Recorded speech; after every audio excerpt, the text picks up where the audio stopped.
এখন চলছে মধুমাস, রসালো ফলের মোমো গন্ধে মাতোয়ারা চারপাশ। যশোর সদর এবং যশোরের আশেপাশের অনেক উপজেলায় লিচু চাষের জন্য বিখ্যাত। দেখেন গাছে গাছে লাল লিচুর থোকা, বাগান ভর্তি লিচু, লিচু আর লিচু।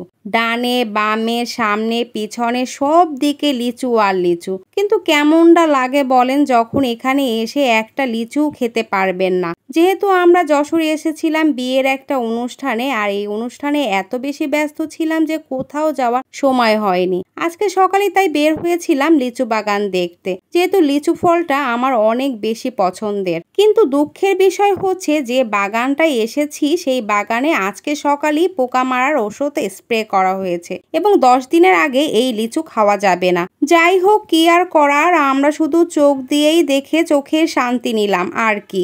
এখান থেকে কোনো লিচুই কিনতে পারিনি আর খেতেও পারিনি।